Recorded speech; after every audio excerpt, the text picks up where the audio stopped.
2K26 just dropped on the Switch 2, the Switch, and all of the other standard editions just came out. And I've had a chance to play quite a bit on Switch 2 now, so I figured I'd do a quick review here. First things out of the way, it is running at 30 FPS. It is the PS5/PC/Xbox Series X version of the game, and it is not the PS4/Xbox One version of the game. It is the current gen/next gen build of the game. Now, the Switch 1 edition is playing the PS4 and Xbox One edition. It's the same version you've been playing since 2K18. If you're on Switch 1, it still runs at 30 FPS as well. I haven't played that one, but I have seen footage of it. And I will not be playing 2K26 on the Switch 1 for obvious reasons. But I can say right off the get-go that 2K26 on the Switch 2 is a massive, massive upgrade from the 2K experience on Switch 1. Something that's random but interesting is they do allow you to take screen captures and video recordings on the Switch 2 version now. On the Switch 1, you were never able to record video of your game. They actually removed the ability to even take screenshots of your game in 2K18. So they did add that back, and I found that was pretty convenient because I was able to use some of this gameplay footage here. I have been playing the game for about a week on PC, and on PC I'm playing the game at 120 FPS, 4K ultra settings. It's obviously not the same experience. Like, you aren't getting ray tracing on the Switch 2 edition, and quite frankly, I can't even tell the difference with ray tracing on the PC edition. And with ultra settings, it just looks really pretty. The lighting is really good. There's a lot of great things about playing the game on PC, obviously, let alone having mods. But I did double dip on the Switch 2 edition and not another console, just because of the portability factor. So you are going to get to see some tablet gameplay here. Another thing really quickly that I did notice is you can still play the game with a single Joy-Con. It is not the ideal way to play the game, but you can do it. Fun fact, Nintendo actually featured that in the initial Switch trailer back in 2016. When they first revealed that, I thought it was a huge deal and that I would be using it a lot. Obviously, nobody really plays like this. Like, it's just really inconvenient. You can't really set screens. Dribble moves are really limited. Just in general, the game does not function well on one Joy-Con. However, they still let you use it, so it is a way to play the game. I haven't played much of the My Career yet. I have just seen the intro and a tiny bit of the cutscenes. The cutscenes in the game look good. It's not like the Switch 1 edition where they just look absolutely horrendous. They do look up to par with the PS5 and Series X editions from what I've seen. I'm sure if I play a little bit more, I will notice the differences, and it'll probably start to look a little crusty comparatively. But yeah, so far though, it looks pretty good. Another thing to mention, since it is the next gen version, you do get the MyNBA Eras, and this to me is the biggest selling factor here. Since you're playing on a handheld device, there's a good chance if you're picking this game up, you want to play offline, and MyNBA Eras adds so much content just in general.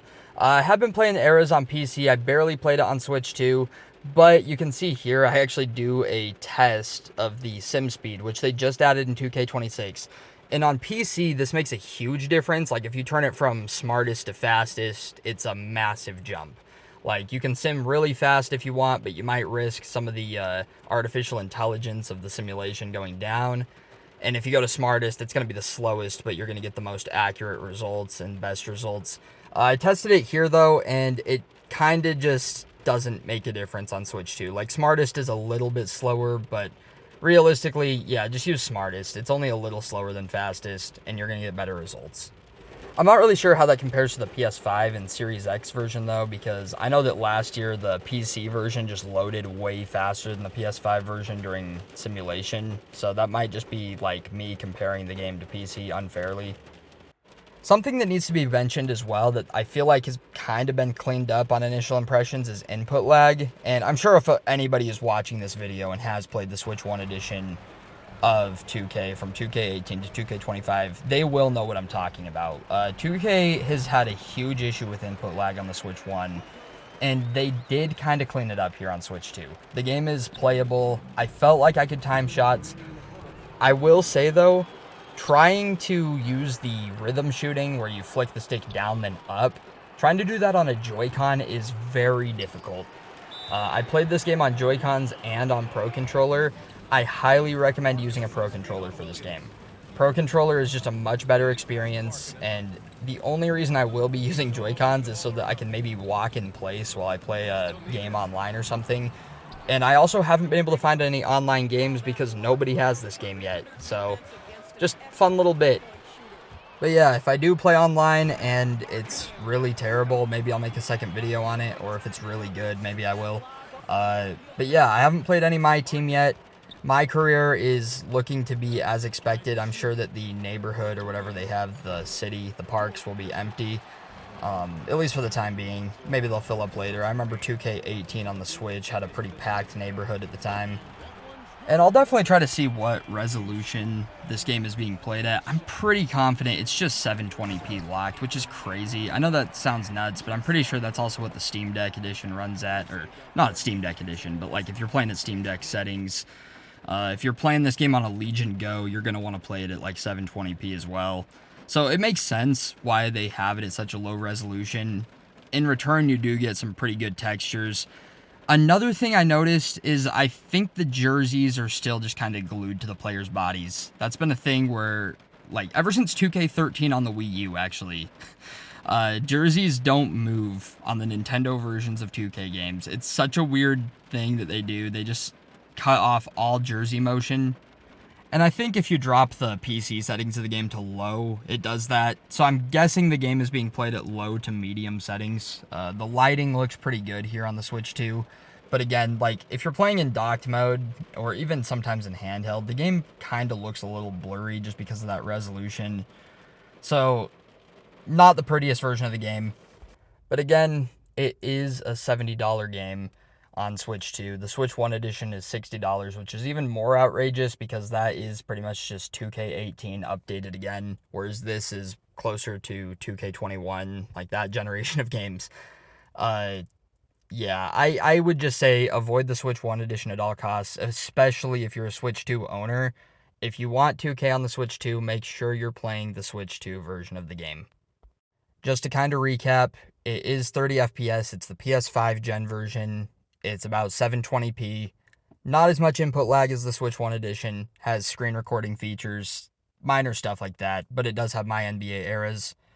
But yeah, I can't really recommend it at $70. It is a good port. Like, I'm going to give it credit where it's due.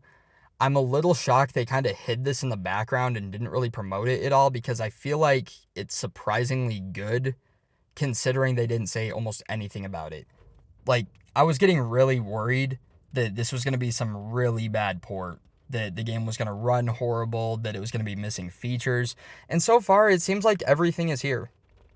But as for my recommendation, I would wait for a sale, unless you're somebody who really wants a new experience on your Switch 2. I know that there hasn't been a whole ton of new games on it, so I mean, yeah, you could justify picking it up, even though it is $70. It's a pretty good port. I'm sure as time goes on, people will find things that I didn't notice, but as somebody who's just a diehard basketball fan and longtime 2K fan, I have enjoyed it so far. But anyway, thank you for listening or watching. If there's something you want me to check out on this edition before you drop a whole $70 on it, let me know in the comments if you're watching this, and maybe I'll reply or even make a whole nother video if there's enough to talk about. But yeah, somebody who's dealt with some really bad 2K ports, like again, 2K13 on the Wii or Wii U, and 2K12 on the PS2, 2K13 on the PSP.